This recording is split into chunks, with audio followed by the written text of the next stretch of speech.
प्रणाम। मनुष्य इच्छाओं पर जीता है और उसके हृदय में प्रतिपल इच्छाएं उत्पन्न होती रहती हैं। लेकिन क्या हमें इन सभी इच्छाओं को मार देना चाहिए?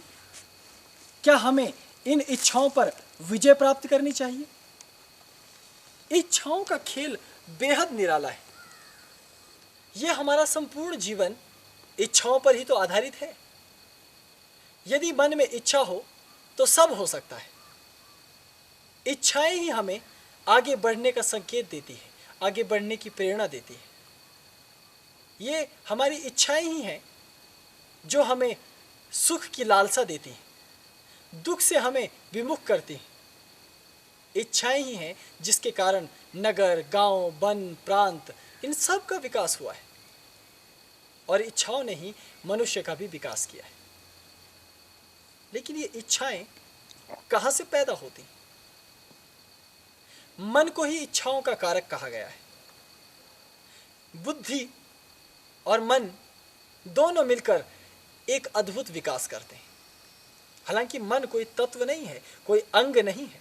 अंग तो बुद्धि है, लेकिन उसके भीतर जो विचारों का एक अनंत पुंज चलता है, जो उसके भीतर प्रकृति के द्वारा एक व्यवस्था बनाई गई है जीवन जीने की, उसे ही मन कहा जाता है। मन वास्तव में मनुष्य के भीतर जो मस्तिष्क है उसकी क्रिया करने की एक प्रणाली है। वो निरंतर अपने जीवन के बारे में कुछ न कुछ सोचता है कि मैं उन्नति कैसे करूं, मैं किसके साथ जिंदगी जीऊं, मेरे जीवन में क्या होना चाहिए, क्या नहीं होना चाहिए। ऋषियों ने ध्यान के द्वारा इस तत्व को बड़ी गहराई से जाना और उन्होंने गहन शोध के पश्चात ये पहचाना कि मन की इच्छाएं बेहद अलौकिक हो सकती हैं, क्योंकि हमारे भीतर जो अपरिमित ऊर्जा है, अपरिमित शक्ति है, जो मन के भीतर एक दिव्य चैतन्य शक्ति है जिसे प्रणश चेतना कहा जाता है, वो निरंतर मन को गतिशील बनाए रखती है। अनेकों विचार प्रतिपल आते हैं। हर क्षण मानव कुछ न कुछ सोचता रहता है, चाहे दिन हो, रात हो, सुबह हो या शाम। यहां तक कि व्यक्ति सो भी जाता है तो स्वप्न चलता रहता है, लेकिन उसके मन को विराम लेना शायद स्वीकार्य नहीं। लेकिन जब ऋषियों ने शोध किया, उन्होंने जाना, तो उन्होंने पाया कि मन के विचारों पर यदि हम अंकुश लगाएं, उनका केंद्रीकरण करें, तो ये जो बिखरी हुई अद्भुत सी ऊर्जा है, हम इसका लाभ ले सकते हैं। हम अपने जीवन में परिवर्तन ला सकते हैं और तब हमारा मन एक विराट पुरुष बन सकता है, एक विराट दिव्य शक्तिपुंज बन सकता है और वो शक्ति हमारे जीवन में अद्भुत परिवर्तन ला सकती है। हालांकि प्रकृति के लिए कुछ भी परिवर्तन नहीं होता, क्योंकि उसके लिए तो हर क्षण परिवर्तन है, लेकिन इसके अतिरिक्त मानव के लिए सब कुछ परिवर्तन ही होता है और उसके हृदय में परिवर्तन की चाह रहती है। वो उन्नति करना चाहता है और उन्नति के उसके अपने स्वयं के बनाए हुए कुछ मापदंड हैं। यदि वो उन मापदंडों पर खरा उतरता है तो वो कहता है कि मैंने उन्नति की, लेकिन उसकी ये उन्नति उसके मन पर निर्भर करती है। मनो ऊर्जा बहुत बड़ी ऊर्जा है जिससे मनुष्य विमुख है, वो उस ऊर्जा को नहीं जानता। यदि तुम इस मन की ऊर्जा को जान जाओ और उसे साध लो तो जीवन में बहुत कुछ साध सकते हो। इसलिए सर्वप्रथम तुम्हें अपनी मनो ऊर्जा को पहचानना है। कोई भी व्यक्ति आम पुरुष से महापुरुष केवल मनोबल से और मानसिक ऊर्जा से बनता है। यदि तुम इस मन को अपनी मुट्ठी में कर सको तो तुम्हारा जीवन बदल जाएगा। लेकिन मन को मुट्ठी में करना उतना ही जटिल है जितना कि आकाश को मुट्ठी में करना या वायु को मुट्ठी में भरना है। इसे साधना सरल नहीं है, इसलिए बेहद जटिलता पूर्वक तुम्हें मन को साधना होता है। लेकिन पहले मुख्य बिंदु ये कि यदि तुम मन को साध लेते हो, मन की ऊर्जा पर नियंत्रण स्थापित कर लेते हो, तो तुम्हारे जीवन में क्या हो जाएगा। तुम कभी ये सोचो कि एक छोटा सा बालक बड़ा होकर एक युग पुरुष कैसे बन जाता है। वास्तव में वो छोटा सा बालक धीरे धीरे परिवर्तित होता है, लेकिन उसमें कौन सी चीज सबसे ज्यादा बदली? वो है उसकी ऊर्जा, उसकी मनस्थिति। मन की ऊर्जा को साधना सबसे जटिल है, लेकिन जैसे बालक से तुम युवा हुए और युवा होने पर तुमने एक महत्वपूर्ण स्थिति आज निर्मित की है, ये केवल मन की ऊर्जा से ही हुआ है। और इस मानसिक ऊर्जा को साध लेने पर तुम जीवन के सभी भागों को साध लेने की क्षमता प्राप्त करते हो। ऐसी स्थिति में चमत्कार तो होगा ही। एक छोटा सा बालक केवल मनो ऊर्जा को जब संभालता है तो वो विराट पुरुष बनता है। ठीक वैसे ही तुम भी यदि मनो ऊर्जा को संभाल सको तो सब कुछ बदलने लगेगा। एक बड़ा व्यापक जनसमूह है, उसे संबोधित करने की क्षमता हर एक व्यक्ति नहीं रखता, लेकिन जब वो अभ्यास करता है तो क्या होता है? धीरे धीरे अभ्यास से उसकी मनो ऊर्जा घनीभूत होती चली जाती है और वो फिर इसके लायक बन पाता है कि एक विशाल जनसमूह को निर्देश दे सके, और वो विशाल जनसमूह को संबोधित करता है और समूह उसके पीछे पीछे चलने लगता है। ये केवल मन के साधने से होता है। कभी एक छोटा सा प्रयोग करो, 2 वृक्षों के बीच में एक रस्सी बांधो और उस रस्सी पर चलने का प्रयास करो। क्या तुम चल सकते हो? नहीं। तुम बार बार प्रयास करोगे लेकिन गिर जाओगे।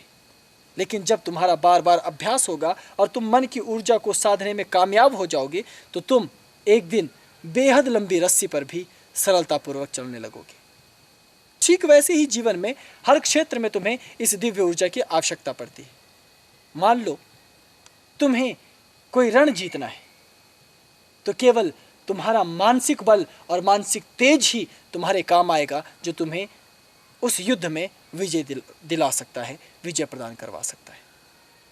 तुम्हें यदि अध्यात्म में भी आगे बढ़ना है तब भी तुम्हें मनो ऊर्जा की ही जरूरत पड़ेगी। मैं तो केवल छोटे छोटे उदाहरण दे रहा हूं, लेकिन जीवन का कोई ऐसा क्षेत्र नहीं है जहां आगे बढ़ने के लिए तुम्हें इस मनो ऊर्जा की आवश्यकता ना हो। तुम्हारा पूर्ण विकास ही तब संभव हो पाता है जब तुम मनोयोग से कार्य करते हो, और उसके लिए मनो ऊर्जा चाहिए। लेकिन ये मनो ऊर्जा कैसे प्राप्त होती है? एक तो इसका नास्तिक पंथ का तरीका है जो हमारे संप्रदाय में भी प्रचलित है कि तुम कठोर अभ्यास करो। जैसे हठ योगी अनेक प्रकार के हठ करते हैं। देहानुगत हठ, एक तो भीतर कुंडलिनी का तेज है और कुंडलिनी की परिभाषा है हठ की, उसे तुम एक किनारे रख दो, और मौलिक हठ की, प्रत्यक्ष हठ की बात करो। वो एक जगह पर खड़े रहते हैं अधिक से अधिक समय तक, धूप को सहते हैं अधिक से अधिक समय तक, ताप को सहते हैं, शीतलता को अधिक से अधिक समय तक, नंगे पांव चलते हैं, जीव जंतु से भिड़ जाते हैं, ऊंचाई वाले स्थानों पर जाकर बैठते हैं, ऊंचे वृक्ष की शिखा पर, ऊंचे पर्वत के शिखर पर, भयानक समुद्र के बीच में, तूफानों और आंधियों के बीच में। क्यों? केवल मन को साधने के लिए। लेकिन तुम इतना जटिल न भी कर सको तो घर में छोटे प्रयास कर सकते हो। मंत्र पर ध्यान लगाना और उस मंत्र पर अपने मन को और अपने अस्तित्व को पूरी तरह से केंद्रित कर देना मनो ऊर्जा का एकत्रीकरण करना है। ध्यान करते हुए किसी बिंदु पर अपनी ऊर्जा को ले जाना पूरी तरह से उस ऊर्जा का एकीकरण है। वो मनोयोग से मनो ऊर्जा बनेगी और फिर वो तुम्हारे कार्य आएगी। ठीक उसी तरह बाह्य रूप से त्राटक का अभ्यास करने से और सकारात्मक सोच, जिसे धारणा कहा गया है, धारणा का अभ्यास करने से तुम्हारे जीवन में यह परिवर्तन आ सकता है और तुम इस दिव्य मनो ऊर्जा को प्राप्त कर सकते हो, जिससे तुम्हारे जीवन में अवश्य ही परिवर्तन आएगा। एक योगी बीहड़ों में एकांत में अकेला रहता है, जबकि तुम अपने कक्ष से भी बाहर जाते हुए घबराते हो। एक योगी शमशान के निकट, बीहड़ वन प्रदेशों में, ऊंचे हिमालयों में, ऐसे ऐसे स्थानों पर रहते हैं जहां दूर दूर तक मनुष्य का कोई नामो निशान नहीं, लेकिन उनके माथे पर कोई शिकन तक नहीं। क्यों? क्योंकि उनके पास वो मनोयोग और मनो ऊर्जा है। पृथ्वी पर ईश्वर के अंश अवतरित होते हैं, लेकिन संपूर्ण सभ्यता, संपूर्ण समाज उनके साथ बर्बरतापूर्ण व्यवहार करता है, उन्हें लताड़ता है, मारता है, कोसता है, अपमानित करता है, और यहाँ तक कि वो इस समाज, इस सभ्यता, इस सृष्टि के विकास की कामना करते हुए मृत्यु को प्राप्त हो गए। लेकिन उन्होंने हार नहीं मानी, आखिर उन्हें इतनी ऊर्जा कहाँ से मिली? ईश्वर ने वो पहले से ही हमारे भीतर स्थापित कर रखी है, जिसे हमने मनो ऊर्जा कहा। इसे सात्विकतापूर्ण, इसे वीर भाव से, इसे उच्चता के भाव से, इसे पवित्रता के भाव से धीरे धीरे अर्जित किया जाता है। और यही अर्जन तुम्हें विराट बनाता है, और यहीं से तुम्हारी सूक्ष्म यात्रा धीरे धीरे बढ़ते बढ़ते विराटता की ओर जाती है। इसलिए तुम्हें परेशान नहीं होना चाहिए। यदि तुम्हारे जीवन में कोई कमी है, यदि तुम्हारे जीवन में कोई बाधा है, यदि तुम्हारे जीवन में शत्रु हैं, यदि तुम्हारे जीवन में संकट हैं, तो सबका एक उपाय है कि अपने मनोबल को गिरने मत दो, अपनी मनो ऊर्जा को स्खलित न होने दो, अपितु उस मनो ऊर्जा को प्राप्त करो। मन को साधने के लिए तुम्हें इस प्रकार के उपाय करने पड़ते हैं, और जब ये मनो ऊर्जा धीरे धीरे एकत्रित होती है तो यही मनो ऊर्जा यहाँ तक कि कुंडलिनी जागरण जैसे गोपनीय आध्यात्मिक प्रयोगों में भी तुम्हारी सहायता करती है। और यदि तुम्हारे जीवन में कभी इस प्रकार की घटना घटित हो कि तुम कुंडलिनी जैसे तत्वों को जान सको और तुम उसकी साधना आराधना कर सको, तो तुम्हारी भीतर एक अद्भुत परिवर्तन अवश्य आएगा। ऐसी सर्वोच्च स्थिति तुम्हें मिलेगी कि तब सब कुछ बदलने लगेगा। तब तुम्हारे भीतर अणु का ऐसा विस्फोट होगा कि तुम एक विराट ऊर्जा के पुंज में अपने आप को पाओगे, और तब तुम्हारा स्नान एक अलौकिक शक्ति के स्नान जैसा स्नान ही होगा। मनो ऊर्जा क्योंकि ये हमारे दैनिक कार्यों में हमारा साथ देती है, इसलिए हम इसका निरंतर अभ्यास तो करते रहते हैं। हम इसके आदी भी हैं, लेकिन हम इसे स्थायी रूप से नहीं जानते, इस कारण हम इसका प्रयोग नहीं करते।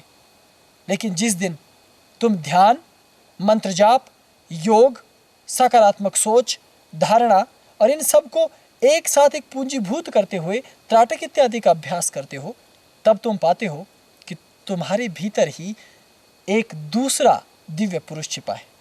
या दूसरे शब्दों में कहें, अभी तुम एक ऐसा हीरा हो जो अनगढ़ है, जिसे तराशा नहीं गया है। लेकिन जब तुम ये अभ्यास करते हो तो तुम वो हीरा बन जाते हो जिसे हर कोने से बेहद सलीके से तराशा गया है। तब तुम बेहद अमूल्य हो जाते हो। तुम्हारे जीवन के दुख, कलेश, दरिद्रताएं सब नष्ट होती हैं, और तुम समाज में, तुम इस संसार में किसी घटना से डरते या घबराते नहीं हो।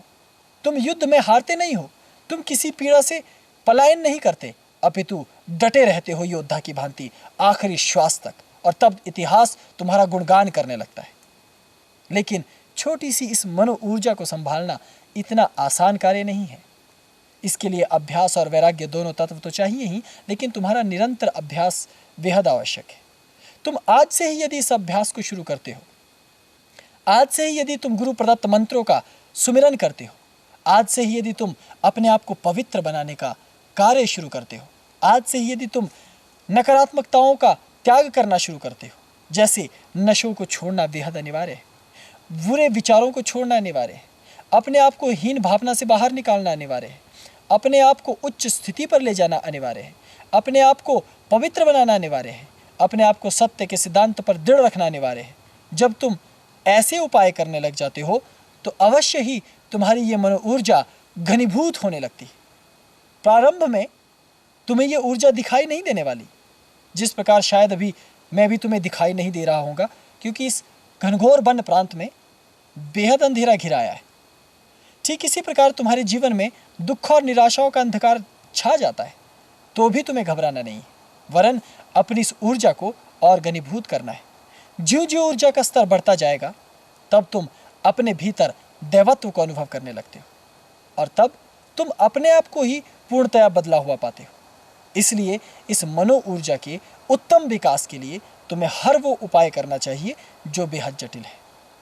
इसके लिए तमाम उपाय करो, और गुरु से यदि संभव हो तो शक्तिपात, उधरपात, ब्रह्मपात लेना चाहिए। निरंतर सत्संग का अभ्यास करना चाहिए। नकारात्मक तत्वों से और बुरे विचार फैलाने वाले लोगों से दूर रहना चाहिए, क्योंकि वो तुम्हारी दिव्य ऊर्जा का शोषण करने का प्रयास करते हैं। वो एक स्याही चूस की भांति तुम्हारी ऊर्जा को चूसने का कार्य करते हैं, ग्राह्य तंतुओं की भांति तुम्हें सोखना चाहते हैं।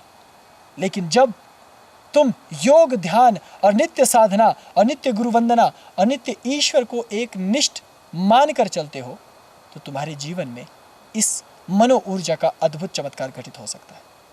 भारत में मनो ऊर्जा को प्राचीन समय में काले जादू के नाम से भी संबोधित किया गया। यह मनो ऊर्जा इतनी विकट और इतनी विराट हो सकती है कि तुम चलते चलते एक समूह को अपने पीछे आकर्षित कर लो। यह मनो ऊर्जा इतनी विराट हो सकती है कि तुम किसी भी व्यक्ति की विचारधारा बदल सको। यह मनो ऊर्जा इतनी प्रखर हो सकती है कि यदि मैं चाहूं तो तुम्हारे मन में कुत्सित भाव भरूं और तुम्हें आतंकवादी बना दूं, और यदि मैं चाहूं तो तुम्हारे भीतर पुण्य भरकर, सद्विचार भरकर तुम्हें युग पुरुष बना दूं। तो ऐसी क्षमताओं को कहां से अर्जित किया जाता है? केवल मन से। इसलिए कहा जाता है कि मन के साधे जीत है।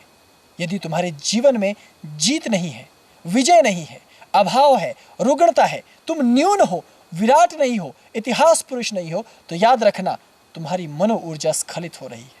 उसके समस्त द्वारों को बंद कर उसे एकाग्र करो और गुरु प्रदत्त विधि, ऋषि मुनियों के प्रदत्त मार्ग पर उसे आगे बढ़ाओ, तो अवश्य तुम्हें सफलता मिलेगी। क्योंकि अब रात्रि का अंधकार अधिक हो गया है, इसलिए मैं आज अपने विषय को यहीं पर रोकूंगा, यहीं पर विराम दूंगा। लेकिन तुम्हें ये याद रखना है कि मैं इतने बीहड़ों से भी, अपनी साधना के घनघोर काल से भी और उत्तम प्रेरणादायी काल से भी तुम्हारे लिए कुछ क्षण चुराता हूँ।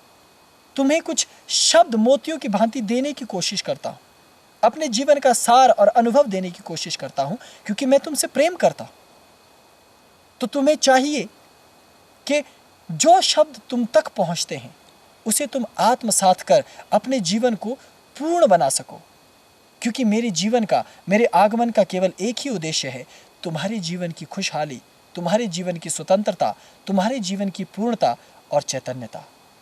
अब मैं अपनी साधना में पुनः इस वन में खो जाऊंगा, लेकिन इससे पहले कि मैं तुम्हें विदा करूं, फिर वही बात दोहराता हूं कि उत्तम समय तुम्हें जीवन में मिला है, उसे यूं ही न खो देना।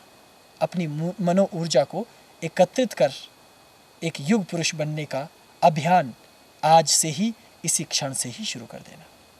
ओम नमः शिवाय। प्रणाम।